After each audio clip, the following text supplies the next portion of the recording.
One evening back in 1907, two of the most important men in British shipping met in this house in London's Belgrave Square. The host was Lord Pirrie, chairman of Harland and Wolff, the famous Belfast shipbuilders. His guest was J. Bruce Ismay, chairman of the White Star Line and president of the recently formed International Mercantile Marine, an American conglomerate owned by the multimillionaire banker J.P. Morgan. At this time, the White Star Line was engaged in the fiercest competition for passengers on the North Atlantic service. The trade largely consisted of the super-rich commuting to and from America and the rising tide of European migrants heading for the New World. By 1907, the White Star Line, renowned for the size and opulence of its vessels, if not their speed, was facing a serious challenge from Cunard. The British government had given Cunard a subsidy to build and operate two new liners that would outclass all the competition. They would be the largest and fastest passenger ships ever built up to that time. They would be called Lusitania and Mauretania. Ismay and Pirrie needed to act immediately to counter this potentially damaging development. And so it was that around that Belgrave Square dinner table, the concept of the Olympic-class liner was born. Pirrie would build Ismay 3 giant liners, half as big again as the new Cunarders, and provide unprecedented luxury and innovation. The relationship between Harland and Wolff, the shipbuilder, and White Star Line, the operator, was cosy to say the least. All White Star's ships were built by Harland and Wolff, and in return they never built a ship for a White Star competitor. The two chairmen, Pirrie and Ismay, sat on the boards of each other's companies, their interests inextricably linked. Work on the design of the Olympic-class ships started here, in the drawing office at the Queen's Island shipyard in Belfast. Alexander Carlyle, managing director of Harland and Wolff, was nominally responsible for the design, but it was very much Pirrie's personal project. Given the cosy relationship between builder and operator, it comes as no surprise to learn that the ships would be built on a cost-plus basis. No contracted price, just build them at whatever cost, then add the profit margin. It seems incredible to us in today's world, but that's how it was done. The first and second of the trio of massive ships, given yard numbers 400 and 401, were to be named Olympic and Titanic. The Olympic-class ships, although very large, were in fact rather conventional in both concept and construction. Really just larger versions of a previous generation of White Star liners.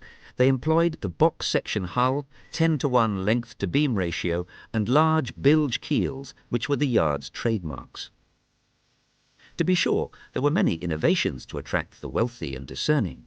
Electric lifts, telephones, Turkish baths, a heated indoor swimming pool, and a state-of-the-art mechanized gymnasium, to mention just a few. However, two design features would emerge as hugely significant in the events which would follow. The 900-foot hulls were divided into 16 compartments, each of which could be made watertight by closing steel doors in the bulkheads. These doors could be closed locally, by switches on the bridge, or automatically in the event of flooding. The watertight subdivision should have made the hulls virtually unsinkable. But the bulkheads didn't extend very far upwards. This design decision was consciously made so as not to interfere with the spacious passenger areas higher in the ships. It was calculated that even if 3 of the largest compartments were flooded, the ship would still float. The second innovative design feature was the use of the Welin-patent davits for handling the lifeboats. Unlike the traditional davit, the Welin had a geared quadrant and was able to lower a number of lifeboats one after another. It meant, in theory at least, that the ships could carry lifeboats sufficient for every person on board. The use of the Welin davit anticipated a revision of the Board of Trade rules for the provision of life-saving equipment in the latest generation of huge liners. As it turned out, there was no revision of these rules in time to prevent tragedy.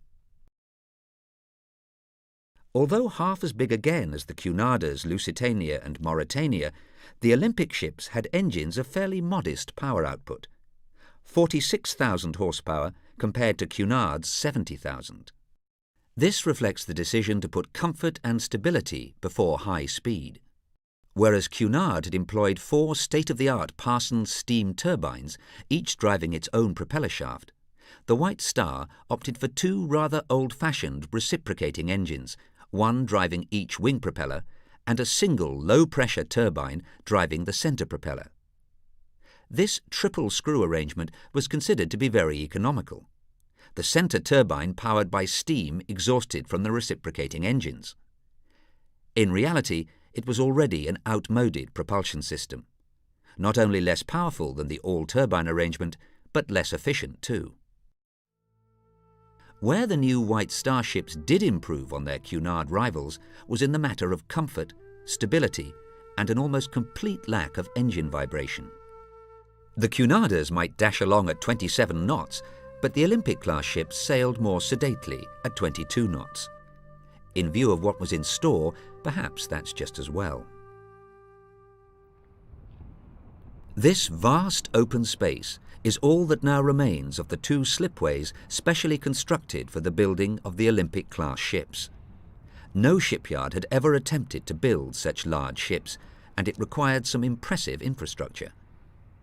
The new slips, known as numbers 2 and 3, were to be spanned by a huge gantry from which frames and plates could be craned into place. The contract for building this gantry went to William Arrol and Company of Glasgow. William Arrol knew a thing or two about the construction of such enormous structures. He built the famous Forth Bridge and London's iconic Tower Bridge. The great Arrol gantry remained a Belfast landmark for over 60 years, until demolished in the 1970s. The keel of Olympic was laid on the 16th of December 1908, and just over 3 months later, Titanic's keel was laid on the adjacent slip. As the mighty hulls gradually took shape, the foundry produced enormous castings of awe-inspiring size and complexity. In the engine shop, work commenced on the 4-cylinder triple-expansion steam engines, which would drive the wing propellers. At 5 stories high and weighing nearly 200 tons each, they remain among the largest marine steam engines ever built. The boiler shop produced 29 boilers for each ship, 24 double-enders with 6 furnaces each, and 5 single-enders with 3 furnaces each. 159 furnaces per ship, and each to be hand-fired with shovel and slice. On the 20th of October 1910, Olympic, watched by a large crowd of invited guests and shipyard workers, slid gracefully down the ways into the River Lagan. Once completely afloat, the pristine hull was blown against the harbour wall, causing some superficial damage, the first in a series of scrapes and incidents which would dog the early life of this pioneer vessel. During the following 6 months, Olympic would be fitted out, while the hull of her younger sister reached completion. On the very last day of May 1911, the shipyard staged a show that would delight the world. They launched the Titanic and then conveyed the elite of the invited guests back to Liverpool in the brand new Olympic, handed over to the White Star Line that very day. A PR stunt to match any staged in our modern media-conscious world. The 18,000 workers in the shipyard were given a day's holiday to enjoy the spectacle. They were not, however, paid for the day. After the brief call at Liverpool, where the new superliner was opened for public inspection, entrance charges to charity, Olympic sailed on to Southampton. Never had a ship been the subject of more praise and adulation. Amid strident fanfares of publicity, she departed from Southampton on the 14th of June, bound for Cherbourg, Queenstown, and New York on her maiden voyage.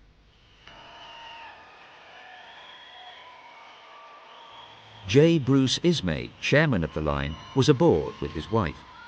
He sent a Marconigram to Lord Pirrie saying, "Olympic is a marvel and has given unbounded satisfaction. Once again, accept my warmest and most sincere congratulations."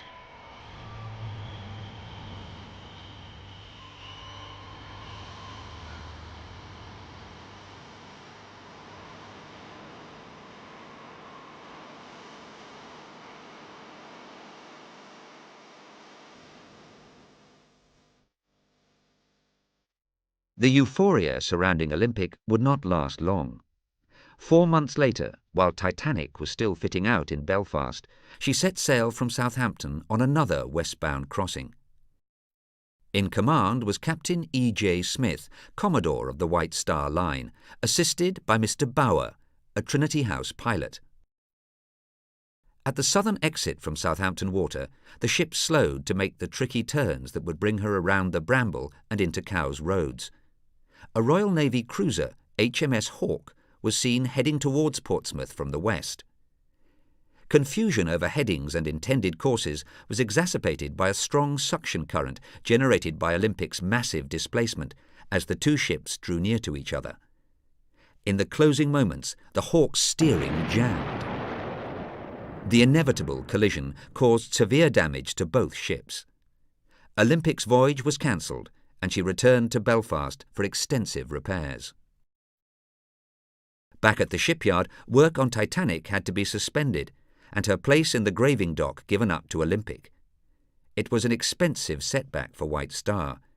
The first superliner out of service and completion of the second now delayed. Some of Titanic's machinery, like the starboard side crankshaft, had to be cannibalized for the Olympic repair. Early in 1912, the newly repaired Olympic was in trouble again. Her portside propeller had broken in mid-Atlantic, resulting in yet another Belfast trip. Again, completion of Titanic was delayed. The two sisters could be seen side by side for the last time. At 6 a.m. on the morning of the 2nd of April 1912, Titanic left the Queen's Island shipyard for her trials. Tugs manoeuvred her out into Belfast Lough, slipped their lines, and the great ship headed for the open sea. She steamed as far as the Isle of Man, swung her compasses, performed her turning circles, and 12 hours later was back in Belfast. Everything had gone without a hitch in what must stand for all time as the shortest and most perfunctory of sea trials. Shortly after 6 p.m. that same day, Titanic sailed for Southampton, under the command of Captain Edward J. Smith, and with a complement of officers largely transferred from Olympic. Captain Smith, known by all as E.J., was the obvious choice. As White Star's senior commander, he had taken Olympic on her maiden voyage the previous year. A sociable and popular captain, especially among the millionaire elite, E.J. Smith was, nevertheless, a bit of a chancer. Over the years he'd been involved in a number of scrapes, groundings and near misses, the most recent of which was the disastrous collision with HMS Hawke. For the week before sailing day, Titanic was berthed in the Ocean Dock at Southampton. Originally known as the White Star Dock, it was actually built by the London and South Western Railway to accommodate the new Olympic-class liners. During this hectic week, the new ship was coaled, victualled and inspected by the Board of Trade Surveyor. And while all this was going on, a small party of men from the shipyard, known as the Guarantee Group, and led by Tom Andrews, Lord Pirrie's nephew, was still busy finishing off the interior details. Everything seemed to be rushed, and this is not too difficult to explain. The Hawke collision had seriously damaged Olympic and delayed the completion of Titanic. The White Star Line was losing money by the day, and it hurt. To add to an already fraught situation, Britain was in the grip of a national coal strike. Titanic would need to bunker around 6,000 tons for the maiden voyage, and the only way to get this quantity was to take coal out of other liners, like the Oceanic and New York, which were laid up for the duration.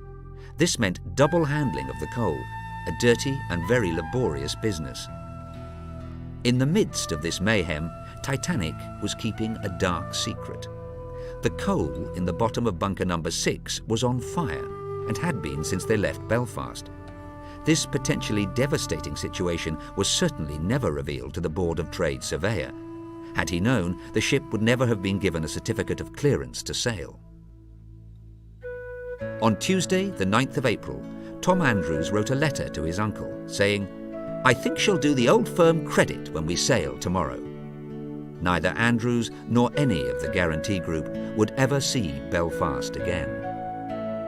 Just after noon the following day, Titanic sailed. Unlike Olympic's departure the previous summer, it began as a low-key affair. However, as the great ship was inched out of the dock, something dramatic occurred. The displacement of the huge hull tore the Allen liner New York from her moorings.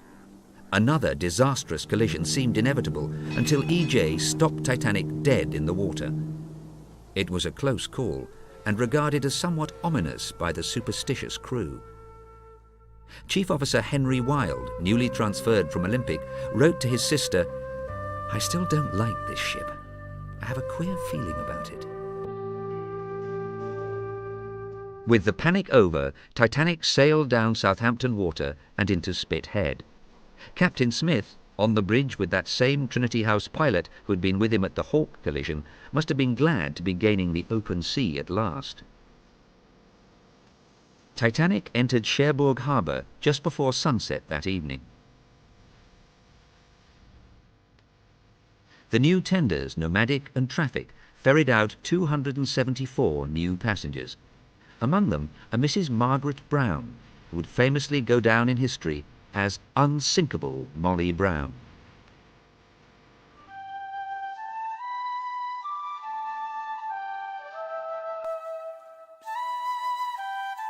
At noon the following day, Titanic dropped anchor off Roche's Point at the entrance to Queenstown Harbour, last port of call on her passage to New York. Queenstown has long since reverted to its proper Irish name, Cove, but the Queenstown days are a poignant memory, days when big ships carried millions of young Irish men and women away from their homes, never to return. At least one passenger disembarked Titanic at Queenstown, Father Francis Brown. His uncle was the Bishop of Cloyne, and he presided over his diocese from the newly built St. Colman's Cathedral high above the town. Father Brown, a keen amateur photographer, took the last ever pictures of the Titanic before she sailed into history. To his uncle, the bishop, would fall the sad task of saying the Requiem Mass for the many lost souls of Ireland.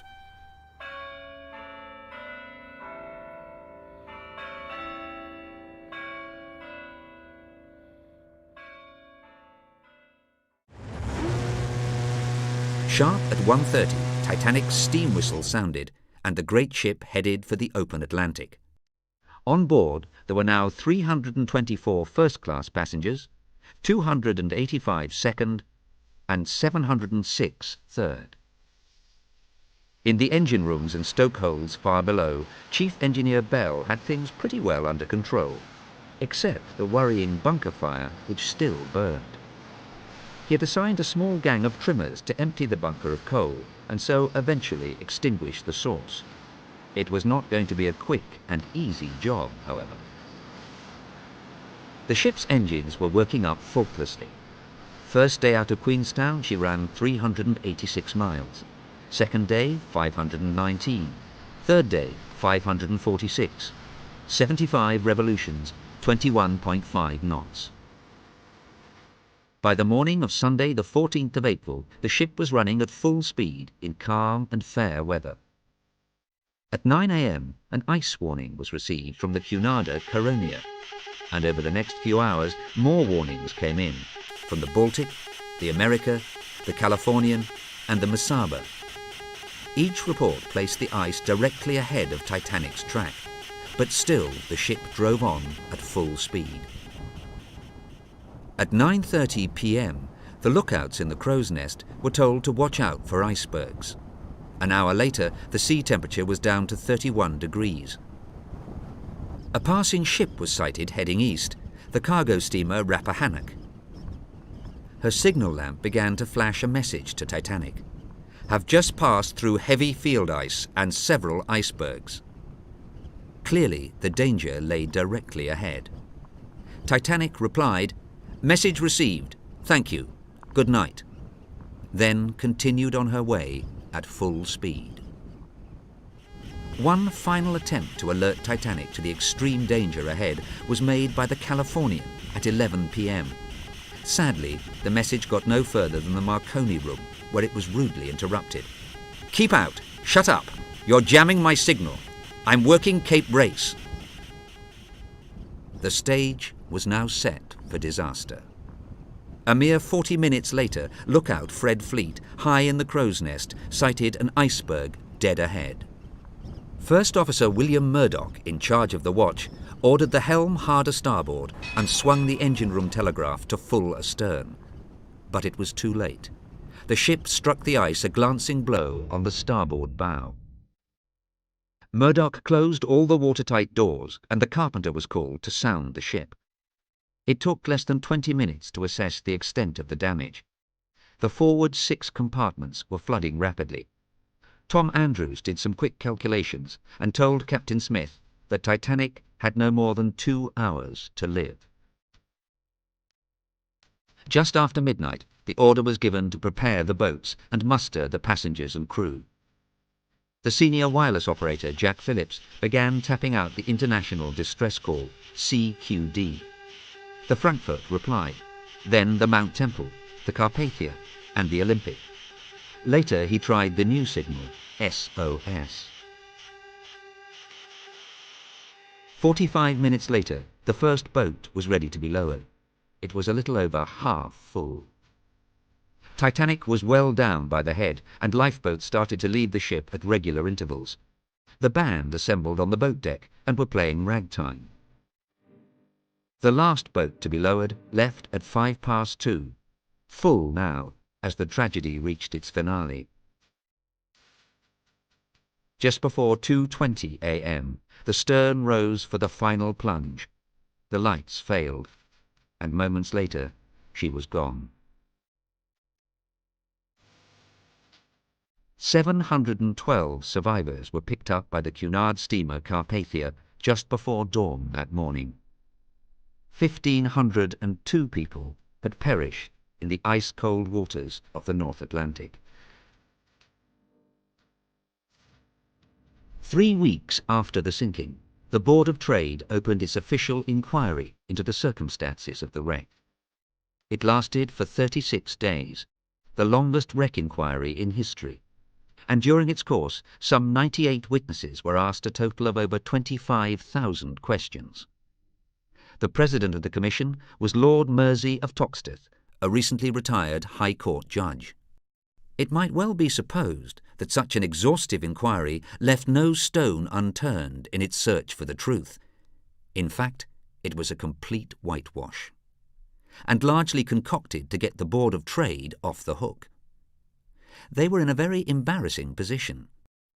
They had permitted Titanic to sail, with a certificate for 3,500 passengers, but with lifeboat accommodation for only 1,175, less than 1/3. In fact, their hopelessly out-of-date rules only required Titanic to carry 16 lifeboats. The White Star Line were quick to point out that they had exceeded this requirement. 16 boats under davits and a further 4 collapsible boats stowed inboard. Both parties were being disingenuous. The Board of Trade rules, which hadn't been revised in 18 years, grouped passenger ships by tonnage rather than the number of passengers carried. And if this wasn't ludicrous enough, the upper limit for the classification system was for ships of 10,000 tons and above. But Titanic was over 46,000 tons, more than 4 times the size of the board's highest class. White Star were well aware of this anomaly, but did little or nothing to correct it. As they were complicit in the paucity of life-saving provisions, their passengers might at least have expected cautious and prudent navigation, but the White Star Line was equally gung-ho in this matter.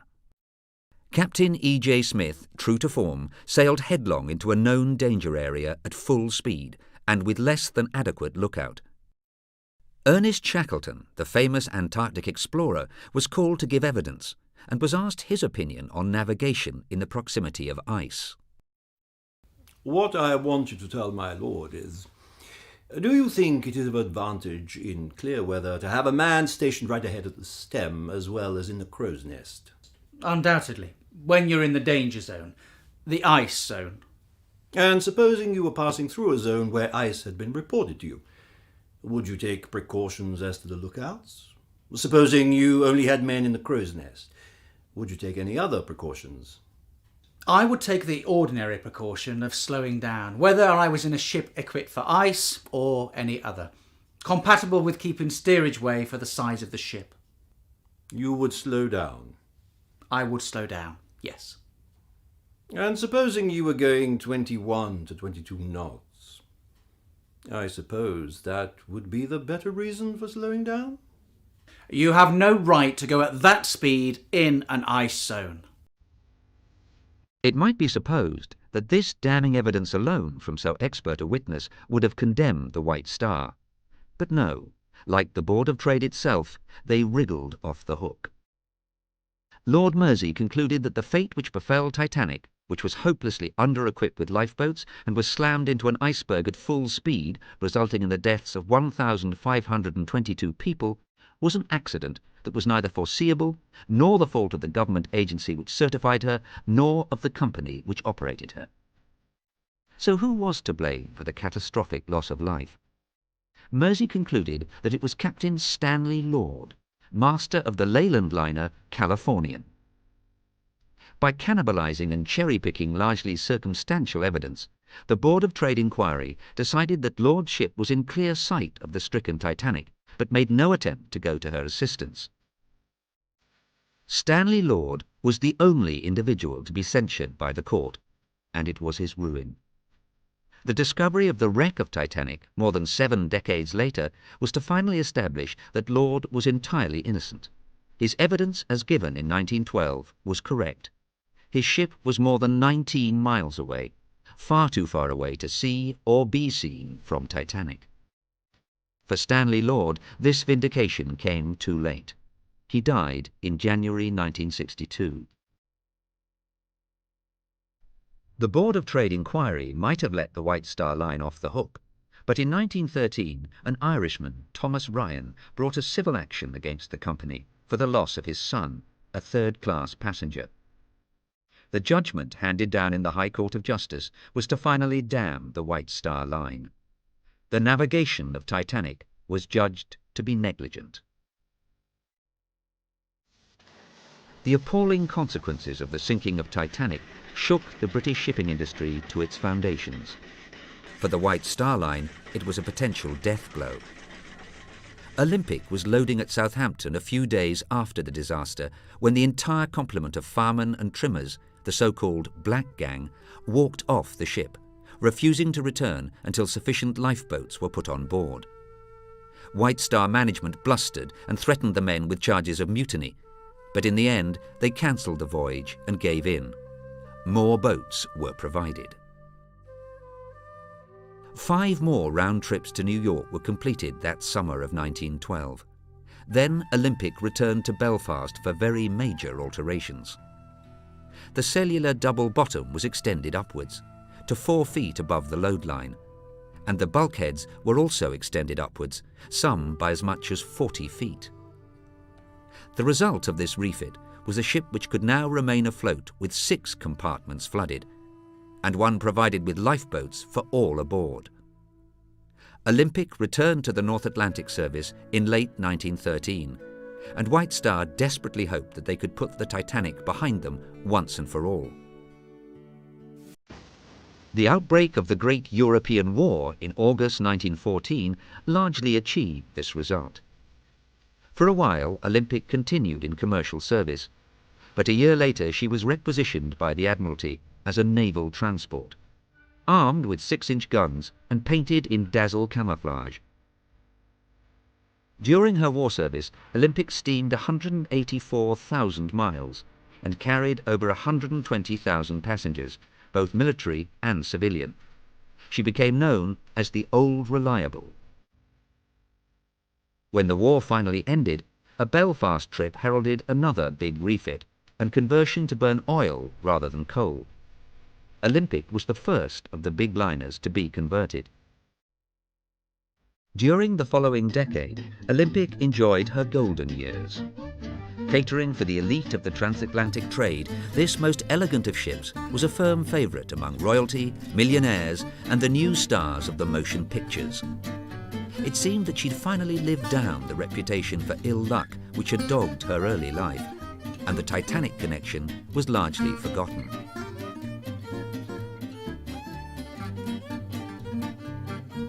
In 1934, the British government forced the financially ailing White Star Line to merge with its arch-rival Cunard. It was a precondition of public funding to save the shipping industry.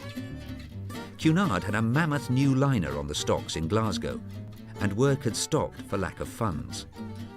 The merger spelled the end of the road for Olympic, which along with Mauritania was one of the first casualties of the fleet rationalisation. In this last year of her active career, Olympic was again involved in a serious collision. She ran down and sank the Nantucket lightship in dense fog. 7 men lost their lives. It was a bad way to finish.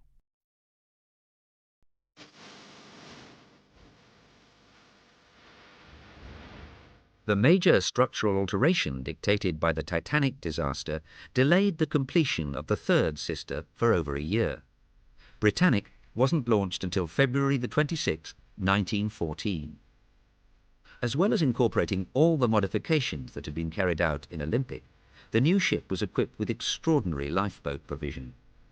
Clearly, White Star wanted to be seen to be doing everything possible to avert another disaster.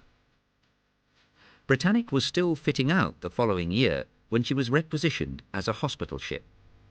The hasty conversion to this role was achieved in 1 month. She sailed almost immediately for Gallipoli, where the ill-conceived Allied landing had faltered with colossal casualties. On November the 21st, 1916, outward bound on her 6th trip to the eastern Mediterranean, Britannic struck a mine recently laid by a German U-boat.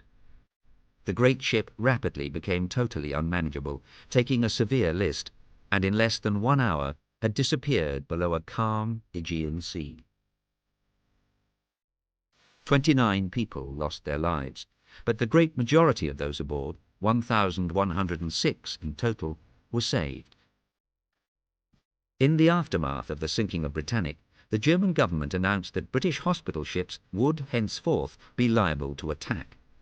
It seems they concluded that Britannic was illegally carrying war material, and that this had caused the massive internal explosions which reportedly followed the detonation of the mine. Certainly, when the French oceanographer Jacques Cousteau located and filmed the wreck in 1976, a gaping hole on the port bow, the plates blown outward, seemed to indicate that something inside the ship had definitely exploded. Looking back at the 3 ships nearly a century later, it is inevitable that the middle sister is best remembered. Titanic is probably the most famous ship in history. But how much of the mythology of Titanic has any basis in truth?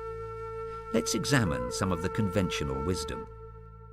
Titanic was the largest moving object ever made by man up to that time. Well, actually, Titanic was exactly the same size as her elder sister, Olympic. Titanic was heralded an unsinkable ship, but neither builder nor owner had ever made such a claim. The idea stemmed from an article in the press which described the Olympic-class ships as practically unsinkable. However, once such an ill-advised claim had been made, White Star did nothing to contradict it. Captain E.J. Smith and his crew were accorded heroic status at the time, especially by the British press, which positively wallowed in a mixture of mawkish sentimentality and self-righteous nationalistic jingoism. The legacy of heroism still persists to this day, but re-examination of the disaster reveals a very different picture. Smith went down with the ship in the best tradition of the service, after extolling his crew to be British, whatever that meant. However, he was really the main culprit in the whole sorry affair. After ignoring ice warnings throughout the day, he gave no instructions to slow down, nor to increase the lookout, as darkness fell and the ice field approached. Instead, he went to dinner with some of the elite of first class. Fourth Officer Boxhall worked out the Titanic's position, which was then transmitted by the Marconi men in the general distress call. The accuracy of this position was lauded by Captain Rostron of the Carpathia and taken as an absolute by the Board of Trade Inquiry. But it was wrong. The deck officers were praised for their cool command of the filling and lowering of the lifeboats, preventing panic and ensuring women and children first. But why did it take over 1 hour to launch the first lifeboat? And why did so many of the early boats leave half full? The lifeboats had capacity for 1,178 people, but only 652 people actually left in these boats. Lord Mersey concluded that the third-class passengers had been afforded proper access to the lifeboats, but not a single third-class passenger was called to give evidence. Why were more first-class men saved than third-class children? When it was all over, it became clear that only the dead were heroes. Those who survived would be tainted by Titanic forever. None of the